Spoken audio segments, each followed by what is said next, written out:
the historic United Auto Workers strike, which began nearly 7 weeks ago, is potentially nearing an end. And this after the big three automakers for Ford, General Motors, and Stellantis reached a tentative deals now with the union over the last few days, including an agreement between GM and the UAW. They announced that just yesterday. Ratification of those deals is likely but not guaranteed, with tens of thousands of union members getting their chance to weigh in. Joining us now to discuss what happens next is Chief Legal Analyst Khalif Rhodes. So, Khalif, there is an agreement on the table, but it's not a done deal. So what does this look like? We're in a historic moment right now for labor work. This is obviously a major deal. The actual strike itself was historic. The first time they targeted all three at the same time. But this deal is historic. They were asking for major things. And so, as a former union organizer, it seems like, 100+ years ago that I did that, but I was actually part of a union inside of a union, and we had to go through the ratification process. It was long because it was kind of like a political campaign. They'd have these town halls explaining to you what was in the document. You would read it on your own, but you need someone to kind of go through it, an attorney maybe, to explain what we were actually reading. And that process was long. It could take a number of months. I work for the largest union in the country. These folks have 147,000 members that are going to have to look at this document and vote individually to say if they want to go for it or not.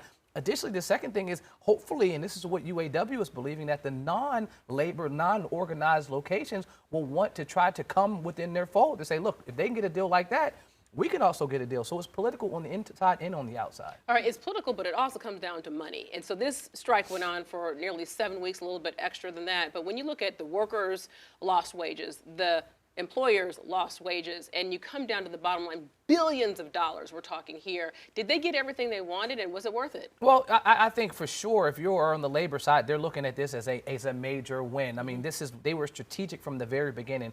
Uniformity, going after all three, being strategic with walking out of certain locations and not all at the same time, and then gradually having larger strength to be able to say, hey, we can walk out of more if you guys don't want to come to the table, and they did end up walking out more. And so it showed that uniform effort was something that could go forward and could work. In terms of getting everything they wanted, never in a negotiation will you get everything you want, because both sides have to come to a meeting ground.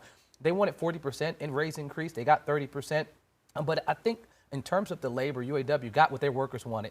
They got their lowest paid workers 88% increases. Highest will get $42 an hour and a $5,000 ratification bonus. I mean, those are some pretty big numbers. What they didn't get was their pension reinstalled. 2007, they got rid of the pension. They wanted to throw that back in there as a way to give their workers incentive to stay here and work longer. So let's talk about the money too, because there is a ripple effect to this, right? GM, it's going to cost them about $7 billion over 4.5 years. So average consumer watching this is thinking, okay, are car prices going to go up now? I think you can go to what Sean Fain said, the president of UAW. He said, listen, over the time, 2009 and prior to that, they took a lot of concessions as employees, and the car industry made a ton of money. So now they're reaping the benefits of pulling that back to the workers. And so there should be nothing put onto the consumer, because there were record profits from 2009 till now. And so what he said is there should be no impact on the employees, or I'm sorry, on consumers. And it should be business as usual for buying cars, for sure. All right.